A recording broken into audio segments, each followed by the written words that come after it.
There's growing international pressure for a ceasefire in the conflict over the disputed Nagorno-Karabakh region in the Caucasus.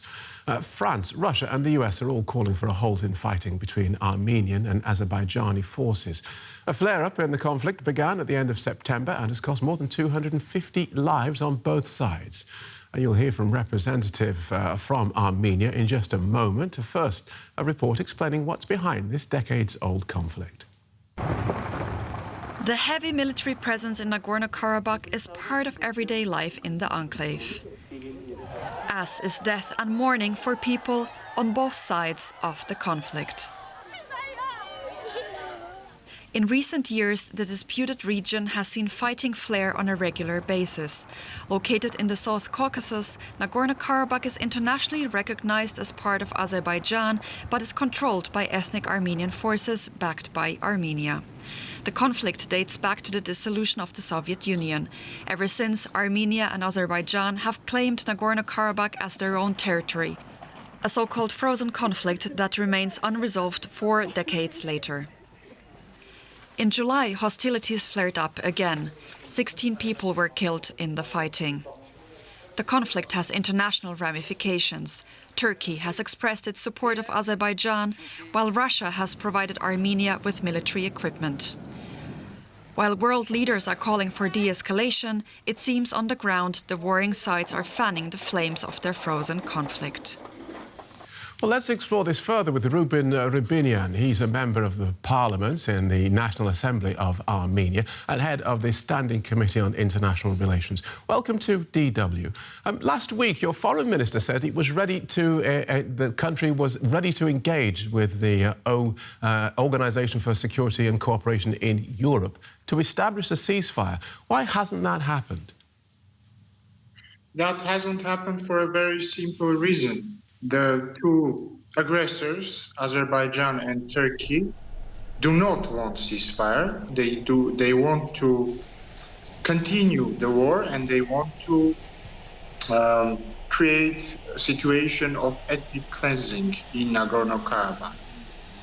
With a view to what? I have to go back a bit to explain. In the beginning of the 20th century, there were millions of Armenians in Turkey. Now there are almost no Armenians in Turkey. Up until the end of the 20th century, there were at least 500,000 Armenians in Azerbaijan. There are virtually no Armenians in Azerbaijan. And the only reason that Armenians still do live in Nagorno-Karabakh is that they managed to win the war in the 90s. Now it is evident that on the 27th of September, Azerbaijan, with full physical and political support and also military support of Turkey, by using terrorists transported from northern Syria by Turkey, attacked the people of Nagorno-Karabakh. And so the thing is, you've given us the background as you see it to this supposed ethnic cleansing, but the rest of the world looks on and wonders how far are your two countries from all-out war? At the moment, it's a conflict that has brewed out of a skirmish that has been bubbling, as you say, for decades. But how long before this becomes an actual war?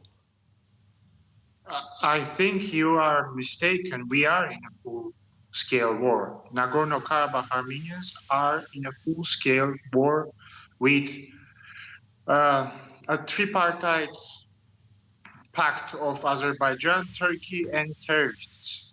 It's a full-scale war. Everything is used. Airplanes, missiles, tanks, drones. They are shelling cities in Nagorno-Karabakh. They are using cluster bombs. There have been civilian deaths in Armenia proper, not Nagorno-Karabakh, the Republic of Armenia proper. They attacked. And let's talk about those deaths, because you have both sides of this conflict. Armenia and Azerbaijan have accused the other of civilian deaths, and you've also been condemned by the United States and Russia and France, both sides, for causing civilian deaths. So why is that happening? I already told you. There is one reason. I'm talking about why is Armenia killing civilians? Armenia is not killing civilians.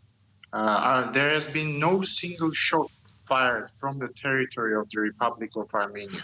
So why is it then that the United States, Russia and France accuse Armenia directly of killing civilians and attacking civilians outside Nagorno-Karabakh?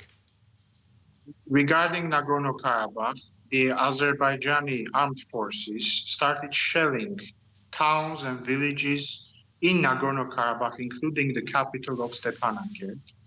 And after many times that the president of Nagorno-Karabakh urged Azerbaijanis to stop shelling civilian populations, the Nagorno-Karabakh armed forces had to launch some strikes at military, I repeat, military targets in Azerbaijan.